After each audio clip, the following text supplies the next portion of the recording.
قلوبی مسلط کر دی گئی ہے، اور یہ سب کچھ صرف اس وجہ سے ہوا ہے کہ یہ اللہ کی آیات سے کفر کرتے رہے اور انہوں نے پیغمبروں کو ناحق قتل کیا۔ یہ ان کی نافرمانیوں اور زیادتیوں کا انجام ہے۔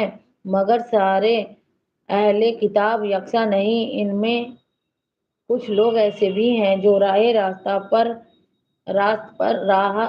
راست پر قائم ہیں، راتوں کو اللہ کی آیتیں پڑھتے اور اس کے آگے سجدہ ریز ہوتے ہیں، اللہ اور روز آخرت پر ایمان رکھتے ہیں، نیکی کا حکم دیتے ہیں، برائیوں سے روکتے ہیں اور بھلائیوں کے کاموں میں سرگرم رہتے ہیں، یہ صالح لوگ ہیں۔ اور جو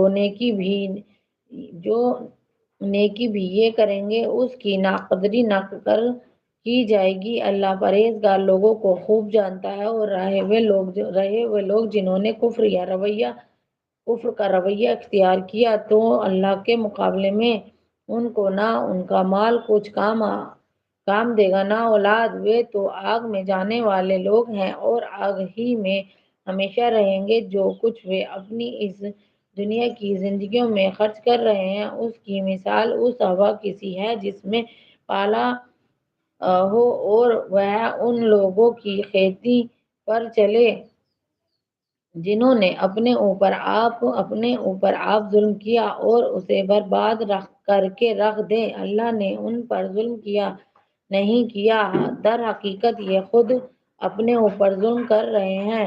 اے لوگو جو ایمان لائے ہو، اپنی جماعت کے لوگوں کے سوا دوسروں کو اپنی رازدار نہ بناؤ، وہ تمہاری خرابی کے کسی موقع سے فائدہ اٹھانے میں نہیں چوکتے۔ تمہیں جس چیز سے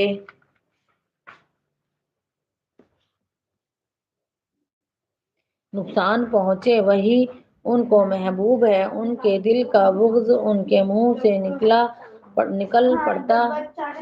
پڑتا ہے، اور جو کچھ وہ اپنے سینوں میں چھپائے ہوئے ہیں وہ اس سے شدید تر ہے۔ ہم نے تمہیں صاف صاف ہدایت دے دی ہے، اگر تم عقل رکھتے ہو تو ان سے تعلق رکھنے میں احتیاط برتو گے، تم ان سے محبت رکھتے ہو مگر وہ تم سے محبت نہیں رکھتے، حالانکہ تم تمام کتب آسمانی کو مانتے ہو۔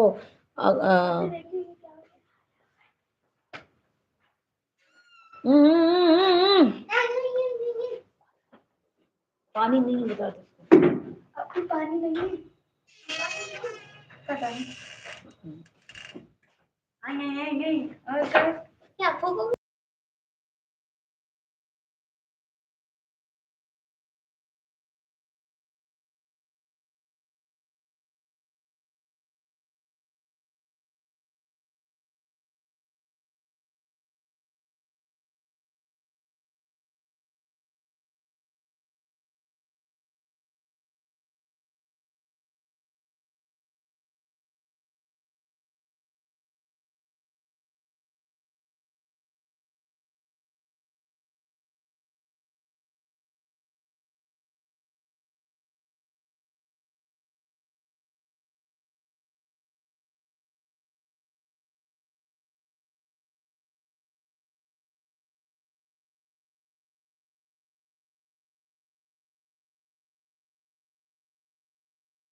بسم اللہ الرحمن الرحیم۔ مگر جب جدا ہوتے ہیں تو تمہارے خلاف ان کے غیظ و غضب کا یہ حال ہوتا ہے کہ اپنی انگلیاں چبانے لگتے ہیں۔ ان سے کہہ دو کہ اپنے غصے میں آپ جل مرو، اللہ دلوں کے چھپے